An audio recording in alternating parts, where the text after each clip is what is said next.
کوئی کسی کو پیسے دیتا ہے کاروبار کی نیت سے، دیکھو پیسے قرض کے لیے دیے جاتے ہیں کبھی، اور اس کی تاریخ متعین کر دی جاتی ہے کہ میں آپ کو قرض دے رہا ہوں 2 مہینے کے لیے، تو یہ پابندی قرض دینے والے پر لازم نہیں ہے۔ 2 مہینے کے لیے قرض دیا، اگلے دن آپ کی میٹر گھوم گیا، آپ نے کہا واپس، تو آپ کو حق حاصل ہے، کیونکہ آپ کا پیسہ ہے، جب چاہیں آپ واپس مانگ سکتے ہیں۔ تو یہ 2 مہینے 4 مہینے محض ایک اخلاقی پابندی ہوگی، شرعاً اس کی ذمہ داری لازم نہیں ہے۔ جس کا پیسہ ہو اس کو ہر وقت اختیار ہے، اس نے کہا تھا 1 سال بعد لوں گا لیکن کل بھی واپس مانگ سکتا ہے۔ ہاں سامنے والا اگر مجبور ہے، محتاج ہے، دینے کی قدرت نہیں ہے، تو پھر اسلام نے ترغیب دی ہے فنظرۃ الی میسرہ، اسے کچھ وقت مہلت، یہ اخلاقی پابندی ہے۔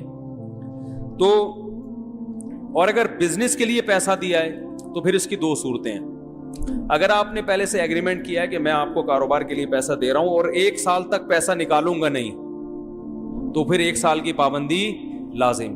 اور اگر ایسی کوئی بات نہیں ہوئی تھی بھئی پیسہ دے رہا ہوں، تو وہ جب چاہو واپس نکال لو۔ البتہ اگر وہ پیسہ کہیں انویسٹ کر چکا ہے اور فوری نکالنے میں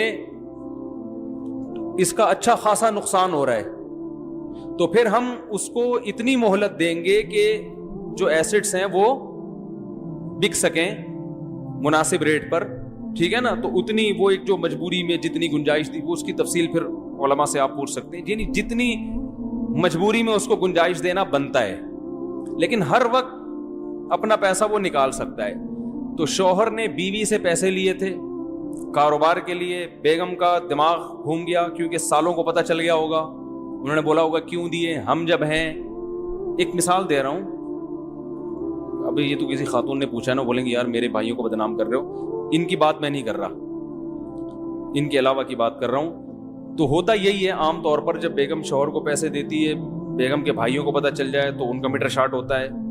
شوہر تو بیوی کو دیتا ہی نہیں کاروبار کے لیے پیسے عام طور پہ، ٹھیک ہے نا، لیکن الٹا ہوتا ہے کہ معاملہ بیوی شوہر کو دے دیتی ہے بعض دفعہ۔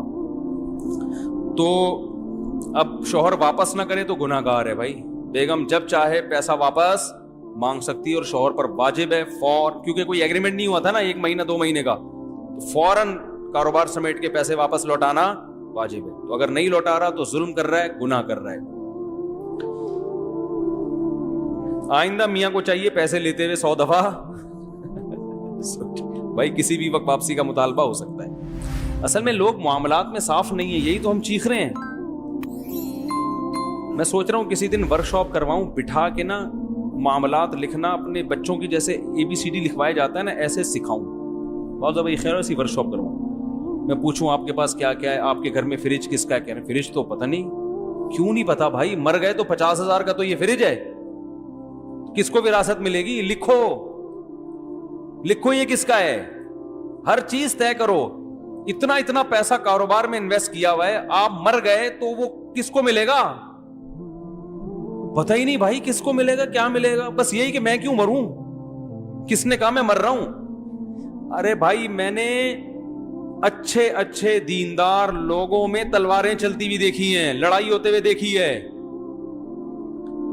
اب تو میں یوٹیوب چینل والوں سے کہتا ہوں جو یوٹیوبرز ہیں، یہ لوگ بھی پیسہ کما رہے ہیں نا، تو جو چینل کا، جیسے میں نے بتایا نا جو میرا ایڈمن ہے یوٹیوب پہ، ان کو میں نے فون کیا، بھائی یہ چینل تو سارا آپ کے کنٹرول میں، پاسورڈ آپ کو معلوم ہے، تو مر گئے تو پاسورڈ تو قبر میں چلا جائے گا ٹھیک، تو بیانات کے لیے کیا دوسرا چینل بنائیں گے؟ تو میں نے کہا بھائی کون ہے آپ کے بعد نامزد؟ حالانکہ جوان لڑکے ہیں ماشاءاللہ، احمد طالب، اللہ ان کی عمر میں برکت دے، بڑا کام کیا انہوں نے، سارا چینل وہی چلا رہے ہیں بڑے اخلاص کے ساتھ۔ تو میں نے کہا مر گئے تو کون اس کو سنبھالے گا؟ تو انہوں نے کیونکہ بیان سنے ہوئے الحمدللہ، انہوں نے بتایا کہ مجھے بتایا فلاں بندے سے رابطہ کر لینا، وہ چلائے گا، اس کو پاسورڈ بتایا گیا، اور پاسورڈ بھی ایسے آدمی کو نہیں بتایا جاتا کہ پتہ چلا وہ ایک نئی ٹینشن کھڑی ہو گئی۔ تو یہ سارے چیزوں پہ ورک کرنا چاہیے، ہم تو سوچتے رہتے ہیں اللہ کا شکر ہے۔ ان کو میں نے بتایا میں مر گیا تو کیا ہوگا، آپ مر گئے تو، میں ہر وقت جو بھی مجھ سے ملتا ہے نا، کوئی معاملہ کرتا ہے، میں پہلا سوال پوچھتا ہوں مر گیا تو کیا ہوگا، تو مجھے پہلے اس کا جواب دو، کیونکہ بڑی پیچیدہ دینداروں میں بڑی لڑائیاں ہو رہی ہیں۔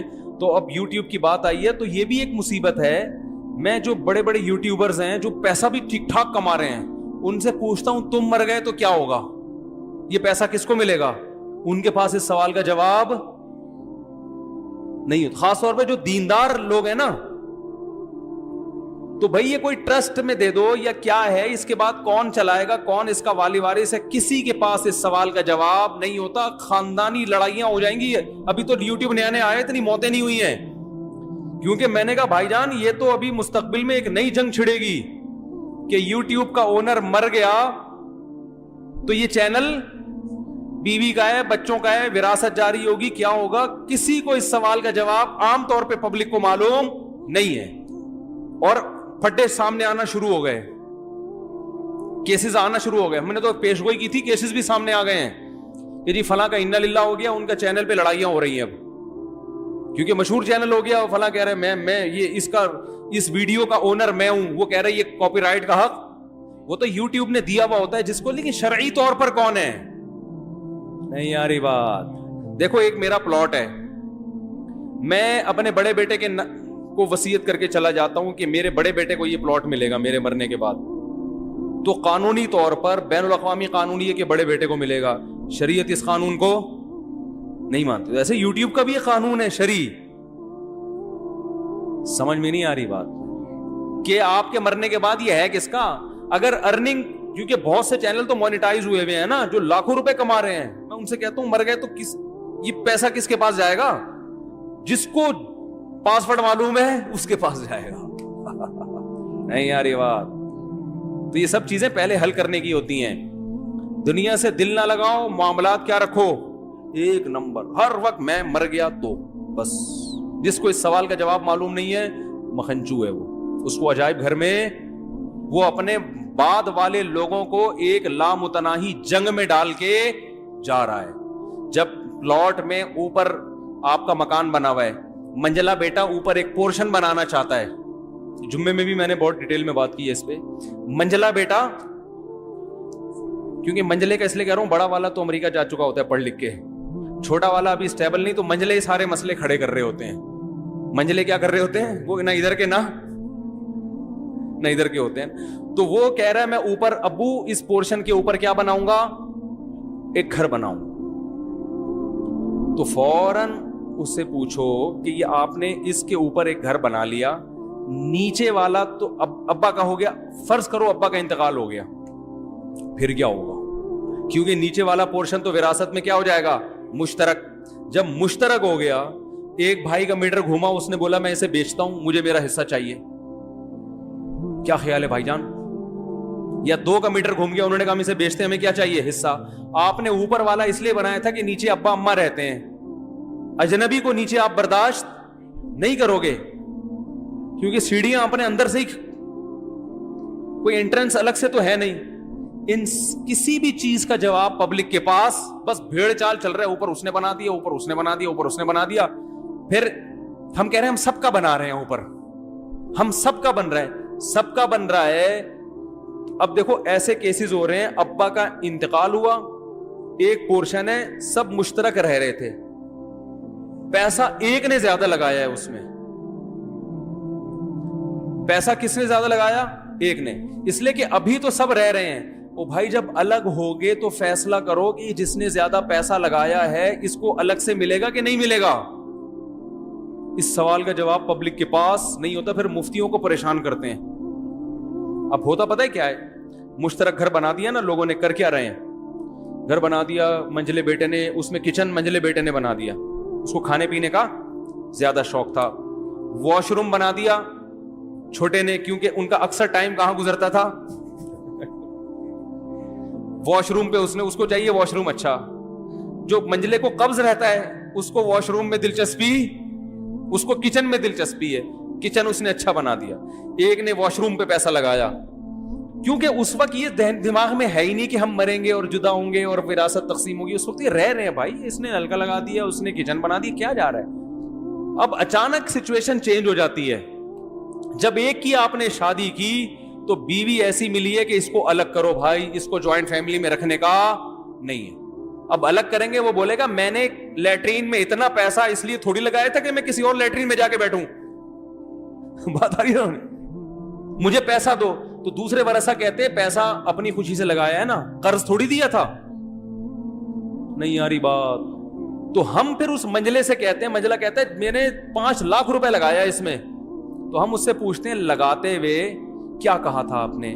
میں قرض دے رہا ہوں واپس لوں گا, یہ کہا تھا؟ اور اگر کہا تھا تو سامنے والی پارٹی نے اس رقم کو ایز اے قرض قبول کیا تھا؟ صرف بولنے سے تھوڑی ہوتا ہے. قرض جب آپ دے رہے ہیں تو اگلا مانے بھی تو کہ میں قرض لے رہا ہوں. ارے آپ مجھے لا کے 5 لاکھ روپے پکڑا دیں مجھ سے, اب یہ لو, یہ قرض لے لو. میں کہتا ہوں بھائی میں کیوں قرض لوں تم سے؟ قرض زبردستی تھوڑی ہوتا ہے. اگلا مانے گا کہ میں قرض کے طور پہ لے رہا ہوں, جب آپ کو ضرورت ہوگی واپس کروں گا. اس کی کوئی وضاحت نہیں ہوتی. اچھا جی میں فی سبیل اللہ لگا رہا ہوں, واپسی نہیں ہے, تو فی سبیل اللہ لگایا تھا تو پھر اب واپسی, اب آپ جہاں مرضی رہو, یہ تو کیا ہو گیا؟ فی سبیل اللہ ہو گیا. اور اگر آپ شرکت چاہتے تھے کہ بھائی میں اس طور پہ لگا رہا ہوں کہ اس گھر کی ویلیو میں اس واش روم کی وجہ سے جو اضافہ ہوگا تو میں اس اضافے میں شریک ہوں گا, یعنی میں گھر میں انویسٹمنٹ کر رہا ہوں گھر کی ویلیو بڑھانے کے لیے, تو جتنی ویلیو میرے پیسے سے بڑھے گی مجھے وہ واپس چاہیے. اگر شرکت کا یہ طریقہ باطل ہے, ہوتا نہیں ہے اس طرح, لیکن ایک مثال دے رہا ہوں, کھوپڑی میں تو آ سکتا ہے, کچھ بھی پتا نہیں ہوتا کیوں لگا رہا ہے, کیا کر رہا ہے. تو بھائی ہر چیز میں پہلے کہ میں جو کلر کر رہا ہوں یہ فی سبیل اللہ کر رہا ہوں یا میں اس کے پیسے الگ سے لوں گا, یہ سب کلیئر ہونا چاہیے. اور اگر آپ کے گھر والے کہیں آپ اتنا فنڈر بننے کی کوشش نہ کریں کہ آپ ہم سے واپس پیسے لیں گے, یہ ضرور آپ کو اس تکلف کی ضرورت, کوئی بھی ہم میں پیسے نہیں دے گا. واش روم آپ کی زیادہ ضرورت ہے, آپ نے گھنٹوں گھنٹوں بیٹھنا ہوتا ہے, بنانا ہے بنا, پتلی گلی سے نکل, تو پھر یہ فی سبیل اللہ ہے. پھر آپ 2 لاکھ کے بجائے 10 لاکھ لگا دو, 1 کروڑ لگا دو, گھر میں آپ کو الگ سے واش روم کے پیسے نہیں ملیں گے. گھر جب بکے گا تو سب وارثوں کا برابر کا اس میں حصہ ہے. تو بھائی اپنے معاملات کو درست کرو, ایک ایک چیز کو کیا کرو, کلیئر کرو. ابا اگر کبھی جوش میں آ کے کہتے ہیں بیٹا یہ گھر میں نے تمہارے نام کر دیا, ابا کو بتاؤ ابا کاغذ میں نام کرنے سے گھر میرا نہیں ہوتا, تو میرا نہیں ہوا ہے, یہ مجھے قبضہ دیں. شرعی مسئلہ ہے کہ میرا گھر جب بنے گا جب قبضہ کس کا ہوگا, چاہے 1 منٹ کے لیے دے دیں. ابا کہیں گے بیٹا قبضہ کیسے دیا جاتا ہے؟ ابا یا تو سارا مکان سارا سامان بھی گھر کا مجھے دے دیں, کیونکہ جس کا سامان کسی جگہ پہ ہوتا ہے قبضہ اسی کا ہوتا ہے. شریعت میں بھی عرف میں بھی ڈاکومنٹیشن سے نہیں ہوگا. ڈاکومنٹ میں تو بعض دفعہ دیکھو زرداری صاحب نے کتنی پراپرٹی ہے لیکن ساری اپنے نام سے ہے,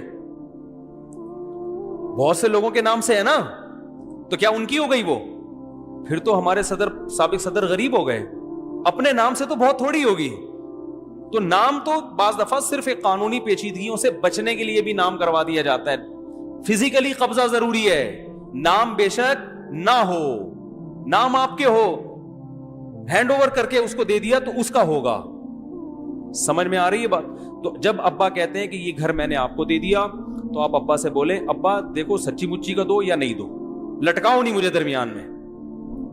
ایسا کام نہ کرو کہ میں آپ کے مرنے کے بعد کیا ہوں, کنفیوز. دینا ہے تو قبضہ دو.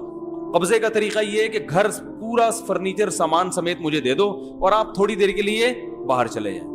یہ تکلف کرنا پڑے گا, نہیں یاری بات. اور میں گھر میں رہوں گا تو 1 منٹ کے لیے بھی قبضہ ہو گیا, کس کا ہو گیا؟ میرا ہو گیا. اور اگر سامان سمیت نہیں دینا چاہتے تو پھر آپ اپنا سامان سارا گھر سے باہر نکالیں. ابا کو آئے گا غصہ کہ کیسی باتیں کر رہا ہے, تو پھر اگر غصہ آنے کا خطرہ ہے تو ابا سے بولو ابا آپ نے میرے نام کر دیا, لیکن ویسے جنرل نالج کے لیے بتا رہا ہوں کہ میرا ہوا نہیں ہے, یہ اس میں وراثت جاری ہوگی. پھر ابا کو ٹینشن نہیں دو بلا وجہ کی کہ گھر سے باہر نکلیں, گھر میں آ جائیں, سامان نکالیں, کوئی ٹینشن دینے کی ضرورت نہیں ہے. ابا سے بولیں ابا آپ ہمارے ابا ہیں, گھر بھی آپ کا ہے, آپ 100 دفعہ لکھ کے دے دیں کہ یہ میرا ہے, یہ میرا ہے نہیں, اور اس میں بھائیوں کا حصہ ہے تو میرا نہیں ہے. یہ بار بار بتاتے نا کہ خام میں وہ بیچارے اس خوش فہمی میں کہ میں نے بیٹے کو گھر دے دیا. سمجھتے ہو کہ نہیں سمجھتے ہو؟ تو معاملات کلیئر کرو میرے بھائی. ہر چیز میں مہر, یہ کیسز بہت آ رہے ہیں. بیگم کو میں نے پیسے دیے تھے تو میں نے تو سونا بنا کے دے دیا تھا, اب وہ مہر مانگ رہی ہے تو بھائی گولڈ دے دیا نا. تو بھائی تم نے جب گولڈ بنا کے اس کو دیا تھا, یہ بتایا تھا کہ یہ مہر گولڈ کی شکل میں دے رہا ہوں. مہر تو طے ہوا تھا 10 لاکھ روپے, سونا آپ 10 تولے اس کو دے رہے ہو, تو بتاؤ تو یہ مہر ہے. بتائے بغیر دو گے تو یہ گریبی ہے, گریبی, یہ مہر نہیں ہے. وہ سمجھ رہی ہے میرے شوہر نے گفٹ دیا, اب بعد میں مہر کے پیسے نہیں ہے تو کہہ رہے ہیں وہی مہر ہو گیا. ایسے تھوڑی ہوتا ہے. جیسے زکوٰۃ جو ہے نا, بعض لوگ کہتے ہیں ہم نے اس دن ایک غریب کو کھانا کھلایا تھا, وہ غریب کو پیسے دیے تھے, وہی زکوٰۃ فرض کر لیں. ایسے تو پتہ نہیں کتنوں کو کیا کیا کرتے رہے ہو. تو جب دو گے تو نیت کیا ہونی چاہیے؟ زکوٰۃ. اس میں تو زبان سے کہنا ضروری نہیں ہے, نیت کافی ہے, لیکن مہر میں زبان سے کہنا ضروری.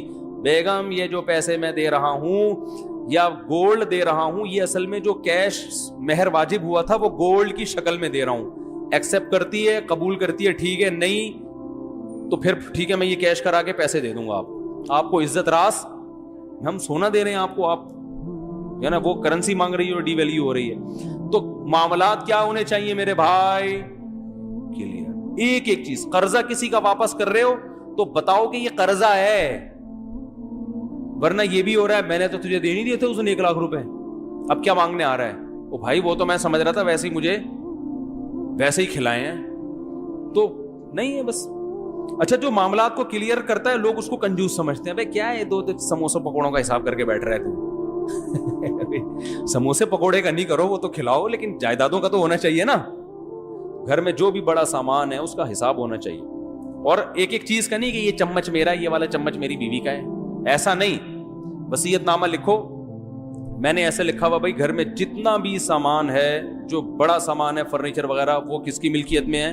میری ملکیت میں. البتہ فلاں چیز جو ہے وہ گھر والوں کی ذاتی ہے. 2 موٹی موٹی چیزوں کے بارے میں سمجھتے ہو, یہ لکھ دو, ختم ہو گئی بات. کتنا ٹائم لگتا ہے لکھنے میں تاکہ آپ کے مرنے کے بعد پھڈے نہ ہو. سمجھتے ہو؟ اللہ کرے سمجھ میں آ جائے, آئے گی نہیں سمجھ میں بات تو ابھی جا کے نا فوراً فرض کر لو, جیسے ہی بیان ختم ہوتا ہے گھر جا کے بیٹھیں اور فرض کریں کہ آپ مر گئے ہیں. اب ہو کیا رہا ہے, کیا کیا پیچیدگیاں آ رہی ہیں.